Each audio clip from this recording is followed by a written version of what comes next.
32-33 సంవత్సరాల తర్వాత fertility treatments చేసుకునే ఆడవాళ్ళకి ఐవీఎఫ్ ట్రీట్మెంట్స్ ఇట్లాంటి వాటికి కూడా సక్సెస్ రేట్స్ తక్కువ అనే విషయం అందరికీ తెలిసిందే.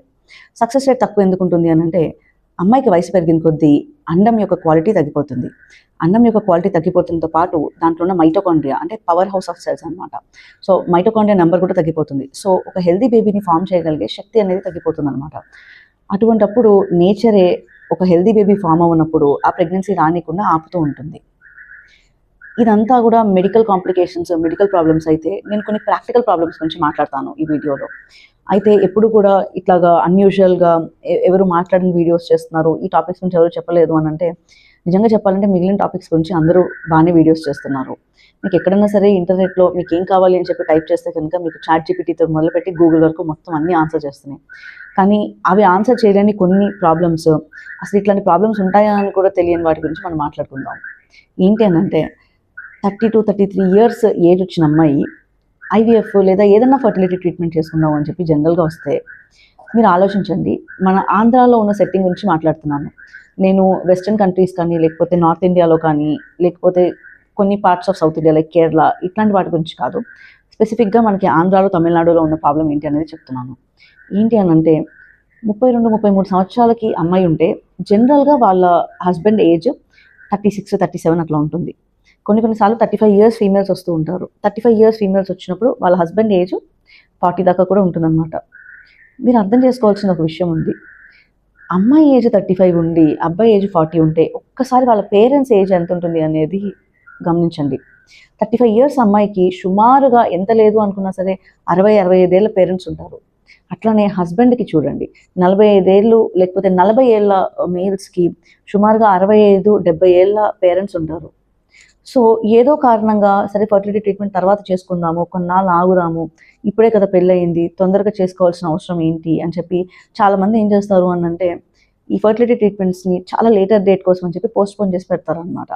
ఆ పోస్ట్పోన్ చేస్తున్న టైంలో ఏమవుతుంది అని అంటే, మోస్ట్ కామన్గా పెద్దవాళ్ళు అంటే 60-65 ఏళ్ళు దాటిన పెద్దవాళ్ళు ఇంట్లో ఉన్నప్పుడు హెల్త్ ప్రాబ్లమ్స్ వాళ్ళకి రావటం అనేది సర్వసహజం, అవునా కదా? ఎందుకు అని అంటే, నేను మా దగ్గర ఉన్న పేషెంట్స్లో లిస్ట్ అట్లా అంతా చూస్తున్న టైంలో ఏంటంటే, కొన్నిసార్లు కొంతమంది 33 ఇయర్స్ 34 ఇయర్స్కి ట్రీట్మెంట్ స్టార్ట్ చేస్తారు. చాలా సీరియస్గా ఉంటారు యాక్చువల్గా ట్రీట్మెంట్ విషయంలో. సడన్గా ఒక 3-4 మంత్స్ మాయమైపోతారు. మళ్ళీ 4 మంత్స్ తర్వాత వచ్చి మళ్ళీ కంప్లీట్గా ట్రీట్మెంట్ అంతా స్టార్ట్ చేస్తూ ఉంటారు. సో మేము యాక్చువల్గా ఒక ప్యాటర్న్ లాగా చూసామన్నమాట. ఏంటి అని అంటే, హస్బెండ్ వాళ్ళ పేరెంట్స్ అయినా లేకపోతే వైఫ్ వాళ్ళ పేరెంట్స్ అన్నా ఎవరో ఒకరికి ఏదో ఒక మెడికల్ కాంప్లికేషన్స్ వస్తూ ఉంటాయి. ఇప్పుడు 60-65 ఏళ్ళు దాటిన పేరెంట్స్ ఉన్నారు అని అంటే కనుక హార్ట్ అటాక్స్ రావడం కానీ, పక్షవాతం లాంటివి రావడం కానీ అన్నీ చాలా కామన్ అనమాట. ఇవన్నీ పక్కన పెడితే క్యాన్సర్స్ ఈ మధ్య చాలా పెరిగిపోతూ ఉన్నాయి. సో ఏమవుతూ ఉంటుందంటే, ఇంట్లో కొంచెం అన్హెల్దీగా ఉన్న పేరెంట్స్ని పెట్టుకొని ఫర్టిలిటీ ట్రీట్మెంట్ అనేది చాలామందికి అంత ఇంపార్టెంట్ స్టెప్ లాగా అనిపించదు. పేరెంట్స్ కోసం అని చెప్పి చాలాసార్లు వాళ్ళ ట్రీట్మెంట్ని పోస్ట్పోన్ చేసి పెట్టేస్తారు. కొన్నిసార్లు అది వాళ్ళకున్న ఒకే ఒక ఛాన్స్ కూడా అవ్వచ్చు. స్టిల్ ఎవరికైనా సరే ఒక సిక్ పేరెంట్ ఇంట్లో ఉన్నారు అని అంటే కనుక ఫర్టిలిటీ ట్రీట్మెంట్ చేయించుకోవాలి అన్న ఉద్దేశము రాదు. ఆ థాట్ని యాక్చువల్గా అంతగా ఎంటర్టైన్ చేయరు. సో ఏమవుతూ ఉంటుంది అని అంటే, ఆల్రెడీ సక్సెస్ రేట్స్ తగ్గిపోయి ఉన్న పేషెంట్స్ అంటే 32-33 ఇయర్స్కి సక్సెస్ రేట్ తగ్గి ఉన్న పేషెంట్స్కి ఇంకా ఫ్యామిలీలో ఉన్న ఈ ప్రెషర్స్, ఫ్యామిలీలో ఉన్న మెడికల్ ఎమర్జెన్సీస్ వల్ల వాళ్ళ ట్రీట్మెంట్ని ఇంకా పోస్ట్పోన్ చేసుకొని ఆల్మోస్ట్ వాళ్ళకంటూ ఒక బేబీ ఉండే ఛాన్స్ని కోల్పోతూ ఉంటున్నారు. ఇది నేను యాక్చువల్గా నా దగ్గర చూడటమే కాక నా కొలీగ్స్ కొంతమంది దగ్గర కనుక్కొని, సో ఇట్లాంటిది ఏమన్నా ఉందా అని చెప్పి కనుక్కుంటే యాక్చువల్గా most of them are saying the same thing. ఏంటి అని అంటే, ఈ 34-35 ఇయర్స్ వాళ్ళు ఎవరైనా ఉన్నారు అని అంటే కనుక హస్బెండ్ వాళ్ళ పేరెంట్స్ అన్నా లేకపోతే వైఫ్ వాళ్ళ పేరెంట్స్ అన్నా కొన్నిసార్లు ఎక్స్పైర్ అవుతారు, కొన్నిసార్లు క్యాన్సర్ ట్రీట్మెంట్స్లో ఉంటారు. సో ఈ కారణాల వల్ల ఏమవుతూ ఉంటుందనంటే, ఇంట్లో రెస్పాన్సిబిలిటీస్ అనేవి పెరిగిపోయి ఫర్టిలిటీ ట్రీట్మెంట్ టేక్స్ ఏ బ్యాక్ స్టెప్ అనమాట. ఇది యాక్చువల్గా వెరీ బిగ్ ప్రాక్టికల్ ప్రాబ్లం. కాకపోతే దీని గురించి ఎవరు మాట్లాడరు. ఏమవుతూ ఉంటుంది అని అంటే, 32 ఇయర్స్ లోపు ఒక ఫర్టిలిటీ ట్రీట్మెంట్ చేయించుకోగలిగిన శక్తి లేకపోతే ఆ ఇండిపెండెన్స్ కానీ లేకపోతే ఆ సపోర్ట్ కానీ మీకు 32-33 ఇయర్స్ తర్వాత ఉన్నప్పుడు ఏమవుతుందని అంటే, మీ పేరెంట్స్ మీకు ప్రతిసారి అంతగా సపోర్ట్ చేయలేకపోతూ ఉంటారనమాట. నేను ఇక్కడ ఫైనాన్షియల్ సపోర్ట్ గురించి అసలు మాట్లాడట్లేదు. ఫైనాన్షియల్ సపోర్ట్ అదంతా కూడా సమ్ టైమ్స్ పేరెంట్స్ సపోర్ట్ చేసినా కూడా మ్యాక్సిమం టైమ్స్ కపులే డిసైడ్ చేసుకుని కపులే చేసుకుంటూ ఉంటారనమాట. బట్ ఫర్టిలిటీ ట్రీట్మెంట్స్ చేసుకునేటప్పుడు ఏంటి అంటే, చాలా ఎమోషనల్ సపోర్ట్ అనేది అవసరం. డాక్టర్గా ఆ సపోర్ట్ నేను ఇవ్వను అని కాదు. ఎంత డాక్టర్ ఎమోషనల్ సపోర్ట్ ఇచ్చినా కూడా ఫ్యామిలీలో ఎవరైనా ఎమోషనల్ సపోర్ట్ ఇవ్వగలిగితే కనుక that is going to be a blessing. So ఆ ఎమోషనల్ సపోర్ట్ లేక చాలాసార్లు చాలామంది లోన్లీగా ఉంటూ ఉంటారు. లోన్లీగా ఉండడం వల్ల, లేకపోతే ధైర్యం లేకపోవటం వల్ల, లేకపోతే అప్పుడే ఫ్యామిలీలో ఎమర్జెన్సీస్ అవ్వటం వల్ల ఆల్మోస్ట్ మనీ అంతా డ్రైన్ అయిపోయి ఉంటుంది చాలా మంది దగ్గర. చాలా మంది ఏంటంటే ఇట్లాగ ఫర్టిలిటీ ట్రీట్మెంట్స్ చేసుకోవడానికి అని చెప్పి అంత మనీ రెడీగా పెట్టుకుంటారు. బట్ హార్ట్ అటాక్ వచ్చిన ఒక ఫాదర్ ఉంటారు ఇంట్లో. హార్ట్ అటాక్ వచ్చిన ఫాదర్ ఉంటే కనుక ఆ డబ్బులు నిజంగా వాళ్ళ ట్రీట్మెంట్ కోసం వాడుకోవాలా, లేకపోతే ఇంట్లో ఉన్న వాళ్ళ ఫాదర్కి పెట్టాలా అంటే కనుక అది అసలు అది నో బ్రెయినర్. ఎవరు ఆలోచించక్కర్లేదు దానికి. ఓకే, సో ఎప్పుడైనా కూడా ఏంటంటే ఒక ప్రాణం కాపాడటం important. At the same time ఇంకో ప్రాణం క్రియేట్ చేయడం కూడా ఈ కపుల్కి చాలా ఇంపార్టెంట్. సో అగైన్ ఇక్కడ ఏంటంటే ప్రెగ్నెన్సీ అనేది ఒక మ్యాండేటరీ థింగ్. ప్రెగ్నెన్సీ అనేది కంపల్సరీగా ఉన్న అమ్మాయిలందరూ ప్రెగ్నెంట్ అవ్వాలి, వాళ్ళకి మదర్హుడ్ ఉండాలి. ఇట్లా నేను మదర్హుడ్ అనే దాన్ని గ్లోరిఫై చేసి అది మీకు అవసరం అన్నట్టుగా ఒక సొసైటీలో ఉన్న ప్రెషర్ లాగా నేను క్రియేట్ చేయట్లేదు. కానీ వాళ్ళంతటికి వాళ్ళు మదర్ అవుదాం అనుకుంటూ ఉంటారు, అంటే వాళ్ళకి నిజంగా మదర్హుడ్ కావాలనుకుంటూ ఉంటారు. కానీ ఇటువంటి కారణాల వల్ల, ఇటువంటి సిచ్యువేషన్స్ వల్ల డిలే అయిపోతూ ఉంటుంది అనమాట. So this is something that you have to think about. ఇవేంటి అని అంటే ఈ ఎమోషనల్ బర్డెన్ కానీ, లేకపోతే ఫినాన్షియల్ బర్డెన్ కానీ, especially with sick parent fertility ట్రీట్మెంట్స్లో బ్యాక్ స్టెప్ తీసుకునే ఛాన్సెస్ చాలా ఎక్కువగా ఉంటాయి. సమ్టైమ్స్ ఏంటి అని అంటే ఆల్మోస్ట్ ఈ మనీ అంతా అయిపోయి ఫర్టిలిటీ ట్రీట్మెంట్కి ఏమీ లేక 40-45 ఏళ్ళకి ఇంకా వాళ్ళ ఎగ్స్ అంటూ ఇంకా పనికి రాకుండా, ఎందుకు అంటే 40 ఏళ్ళకి ఎంత కష్టపడి ఎంత పర్ఫెక్ట్గా ఐవీఎఫ్ చేసినా సరే సక్సెస్ రేట్ అనేది 10-15% కంటే ఎక్కువ ఉండదు. ఇన్ఫాక్ట్ 10-15% నేను కొంచెం ఎక్కువగా చెప్తున్నాను. ఇండియన్ సినారియోలో కొంచెం ఫర్టిలిటీ ఎక్కువ ఉన్న వాళ్ళు చెప్తున్నాను. అదర్వైజ్ లేదు అని అంటే కనుక మహా అయితే ఒక 5-10% ఉంటుంది అంతే సక్సెస్ రేట్. సో ఇటువంటి సిచ్యువేషన్స్ వచ్చినప్పుడు ఏమవుతుందంటే వాళ్ళంతటిగా వాళ్ళ ఎగ్స్ యూస్ చేసుకొని వాళ్ళ జీన్స్ పాస్ చేసే స్కోప్ అనేది ఉండకపోవచ్చు అనమాట. సో వాళ్ళు they may have to depend only on donor eggs to have a baby. అయితే డోనర్ ఎగ్స్ అనేది బ్యాడ్ థింగ్ అని కూడా నేను అనట్లేదు. What I'm saying is, me eggs వాడుకొని, మీ స్పర్మే వాడుకొని హెల్దీగా ఒక బేబీని ఫామ్ చేయగలిగిన శక్తి ఉన్న టైంలో చేసుకోవటం బెటర్. లేటర్ డేట్కి పెట్టినప్పుడల్లా సమయం ఎప్పుడు కూడా మీరు అనుకున్నట్టుగా మీ కంట్రోల్లో ఉండదు. మల్టిపుల్ ప్రాబ్లమ్స్ వస్తాయి. నేను ఆల్మోస్ట్ లాస్ట్ 1 monthలో ఒక 6-7 పేషెంట్స్ని ఎట్లా చూసాను అని అంటే, ఒక 4-5 months పాటు కంప్లీట్గా మాయమైపోయి, లేకపోతే కొంతమంది సంవత్సరం పాటు కనిపించకుండా, కొంతమంది మళ్ళీ అంతే 3-4 months తర్వాత కనిపిస్తూ ఇట్లా చూసాను అనమాట. ఏంటి అని అంటే ఒకరికేమో వాళ్ళ ఫాదర్ చనిపోయారు. సో అందరూ కూడా ఆ పనిలో బిజీగా ఉన్నారు and he was disturb with it. So వాళ్ళ ఫాదర్ని మిస్ అవుతూ husband he was not really interested in putting money are time in to fertility treatment. Mother ఒక ఫీమేల్ వాళ్ళ మదర్కి క్యాన్సర్ అని చెప్పి డిటెక్ట్ అయింది. సో ఆ క్యాన్సర్ ట్రీట్మెంట్ కోసం అని చెప్పి పరిగెడుతున్నారు. ఇంకొకసారి ఏమో ఇంట్లో జస్ట్ ఏదో ఇల్ హెల్త్ ఉందన్నమాట, డయాబెటీస్, దీనివల్ల కాలు కోసేయటం, యాంపిటేషన్ లాంటిది ఏదో చేశారనమాట వాళ్ళ ఫాదర్కి. సో ఆ పనిలో వాళ్ళు బిజీగా ఉండిపోయారు. ఏంటి అని అంటే ఇప్పుడు కాలు తీసేశారు, మళ్ళీ ఇన్ఫెక్షన్ రాకుండా దానికి డ్రెస్సింగ్ చేసుకోవాలి, ఇంట్లోకి ఒక 100 మంది వచ్చి వెళ్ళకూడదు, ఇంట్లో క్లీన్గా ఉండాలి అని చెప్పి ఒక కపుల్. నెక్స్ట్ సేమ్ ఇంకొకటి కూడా అంతే, వాళ్ళ ఫాదర్ చనిపోయారు అని చెప్పి ఒక కపుల్. ఇంకొకటి ఏంటి అని అంటే 1 year తర్వాత నేను మళ్ళీ చూస్తున్నాను వాళ్ళని. సో 1 year క్రితం వాళ్ళ ఫాదర్ చనిపోయారు, బట్ దాని నుంచి బయటకు వచ్చి మళ్ళీ ఫర్టిలిటీ ట్రీట్మెంట్ గురించి ఆలోచించి చేయించుకోవడానికి వాళ్ళకి 1 year పడుతుంది. ఇవన్నీ కేసెస్లో ఒక కామన్ థింగ్ ఏంటి అని అంటే ఫీమేల్ ఏజ్ 34 కంటే ఎక్కువగా ఉంది. ఇప్పుడు ప్రకృతి ఇంతే ఉంటుంది కదా, 34 years ఒక ఫీమేల్ ఉంది అంటే 37-38 years హస్బెండ్ ఉంటారు. వాళ్ళ పేరెంట్స్ కూడా వయసు అవుతూ ఉంటారు కదా. వాళ్ళ పేరెంట్స్ వయసు అవుతూ ఉన్నప్పుడు ఆబ్వియస్లీ వాళ్ళకి హెల్త్ ఇష్యూస్ ఉంటాయి, దానికి అటెండ్ అవ్వాలి. సో వాళ్ళ హెల్త్ ఇష్యూస్కి అటెండ్ అయ్యే లోపు మీరు మీ బాధ్యతలు అనేవి ఫినిష్ చేసుకుంటే కనుక you will be able to have your own child. At the same time you will be able to attend to your parents as well. ఇంకొక ప్రాబ్లం ఏంటి అని అంటే చాలా మందికి ఈ ఆంధ్ర ఏరియాలో హెల్త్ ఇన్సూరెన్స్ అనే కాన్సెప్ట్ తెలియదు.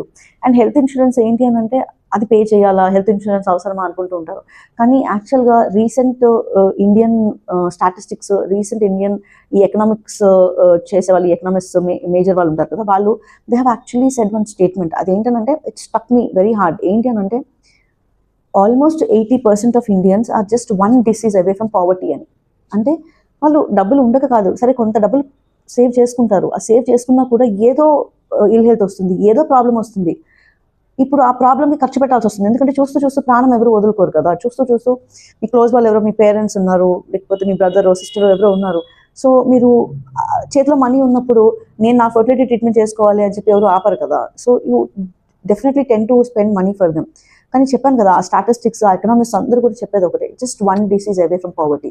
అయితే ఇందులో అందరూ ఏమంటారు అని అంటే, హాస్పిటల్స్ అంత ఛార్జ్ చేస్తున్నారు, హాస్పిటల్స్ ఎందుకు అంత ఛార్జ్ చేస్తున్నారు అని చెప్పి అనుకోవచ్చు. But you have to understand one thing, మీ ఇంట్లో ప్లంబర్ కూడా మీకు వచ్చినప్పుడు 500 రూపీస్ ఛార్జ్ చేస్తారు. మీ అర్బన్ క్లాప్ అనో లేకపోతే ఏమన్నా యాప్ అన్నా చూడండి, మీరు హెయిర్ కట్కి వెళ్తే హెయిర్ కట్ 700-800 రూపాయలు అవుతూ ఉంటుంది. సో హెల్త్ కేర్ అనేది ఏంటంటే, మీరు బేసిక్ హ్యూమన్ రైట్ అని అనుకుంటూ ఉంటారు. బేసిక్ హ్యూమన్ రైట్ ఎస్, నేను కాదనట్లేదు, కానీ ఇక్కడ డిఫరెంట్ టైప్స్ ఆఫ్ సెట్టింగ్స్ ఉంటాయి కదా. అంటే ఇప్పుడు బేసిక్ ఒక క్లినిక్ సెట్టింగ్ నుంచి చాలా అడ్వాన్స్డ్ హాస్పిటల్స్ అని చెప్పి, అటువంటి అడ్వాన్స్డ్ హాస్పిటల్స్ ఉండటం యాక్చువల్గా మనకి చాలా మంచిది. ఎందుకు అని అంటే, రేర్ మేజర్ కండిషన్స్కి కూడా ఎక్కడికో పరిగెత్తుకుంటూ వెళ్ళక్కర్లేదు. ఒకప్పుడు ఎట్లా ఉండేది అని అంటే కనుక, మొత్తం ఇండియా నుంచి సినిమా యాక్టర్స్, పొలిటీషియన్స్ కానీ ఏమైనా ట్రీట్మెంట్ చేసుకోవాలి అంటే కనుక అమెరికాకి, యూకేకి వెళ్ళేవాళ్ళు. ఎందుకు అని అంటే ఇండియాలో లేక ఆ ట్రీట్మెంట్స్. కానీ ఇప్పుడు ఆ ట్రీట్మెంట్స్ అన్ని ఇండియాలోకి తీసుకొచ్చారు. కానీ ఆ ట్రీట్మెంట్స్ అన్ని ఇండియాలోకి తీసుకుని రావడానికి డెఫినెట్గా ఏదో ఒక ఎఫర్ట్ ఉంటుంది కదా, ఏదో ఒక ఖర్చు అయి ఉంటుంది కదా. సో ఆ ఖర్చు అంతా కూడా ఏంటంటే, it will be equally distributed among every one who is availing those services కదా. సో అందుకని ఏంటి అని అంటే, ఆ హెల్త్ కేర్ ఖర్చు అంతా కూడా హాస్పిటల్స్ ఏదో లూట్ చేస్తున్నాయి అని చెప్పి అనుకోవద్దు. మీకు ఇట్లాంటి ఒక సొసైటీలోనే హెల్త్ ఇన్సూరెన్స్ లాంటివి కూడా ఉన్నాయి. కానీ ఎంతమందికి హెల్త్ ఇన్సూరెన్స్ గురించి తెలుసు? ఇంకా మోస్ట్ ఇంపార్టెంట్ థింగ్ ఏంటి అంటే, ఈ హెల్త్ ఇన్సూరెన్స్ ఏజెంట్స్ అని, వాళ్ళని వీళ్ళని ఉంటారు, వాళ్ళకి టార్గెట్స్ అని ఉంటాయి. సో ఎట్లాగైనా సరే ఒక పాలసీ అమ్మేయాలి అని చెప్పి చూస్తూ ఉంటారు తప్ప, నిజంగా ఒక హెల్త్ పాలసీ నుంచి ఏమొస్తుంది, ఎట్లా చూసుకోవాలి అనేది అంతా ఎవరికి తెలియదు అనమాట. సో కొన్నిసార్లు ఆ ఏజెంట్స్ ఒక కంపెనీ నుంచి వేరే కంపెనీకి మారిపోతూ ఉంటారు. సో మీరు హెల్త్ ఇన్సూరెన్స్ మాకు 10 లక్షలు వస్తుంది అని చెప్పి అనుకుంటారు.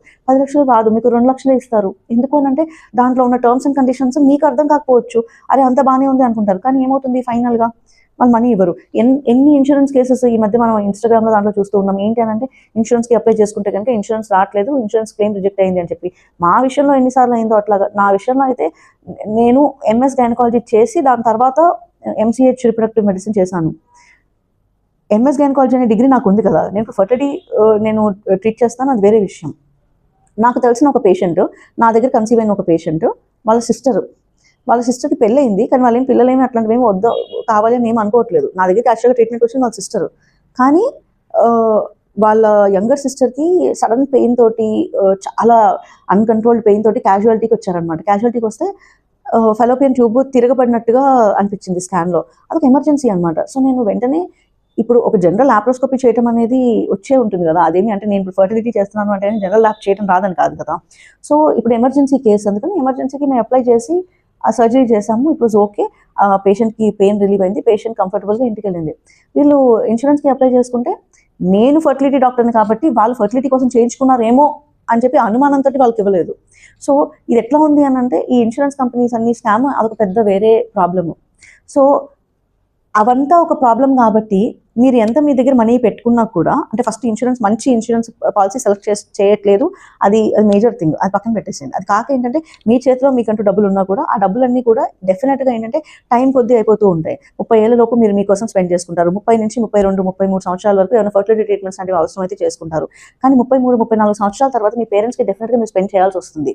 ప్లస్ ఇండియాలో ఉన్న ప్రస్తుతం ఫర్టిలిటీ రేట్స్కి ఏంటి అని అంటే, ఏదో ఒక రోజు ఏంటంటే ఓల్డ్ జనరేషన్ ఎక్కువ అవుతూ ఉంటుంది అనమాట. ఇప్పుడు ఎట్లాగైతే చైనాలో, జపాన్లో ఎట్లయితే యంగ్ పాపులేషన్ లేదో, ఒక్కొక్క పర్సన్, అంటే ఇప్పుడు నా వయసు ఉన్న ఒక్కళ్ళు ఇంట్లో నలుగురిని చూసుకోవాల్సి రావచ్చు. ఒకటి మా అమ్మ, మా నాన్న, నెక్స్ట్ మా నాన్న వాళ్ళ అమ్మ నాన్న కూడా చూసుకోవాల్సిన స్టేజ్ ఫ్యూచర్లో రాబోతోంది మనకి. మన ఫర్టిలిటీ రేట్స్ అంతగా తగ్గిపోయాయి అనమాట. సో ఇవన్నీ దృష్టిలో పెట్టుకుని ఏంటి అని అంటే, ట్రీట్మెంట్స్ అనేవి యంగ్గా చేయించుకోవాలి.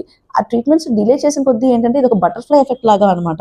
మనం ఎంతసేపటికి మెడికల్గానే మనం మాట్లాడుకుంటున్నాం. మెడికల్గా మాట్లాడుకుని ఏంటి అని అంటే, సక్సెస్ రేట్స్ తగ్గుతాయి అంటే, సక్సెస్ రేట్స్ తగ్గడం అనేది పక్కన పెట్టండి.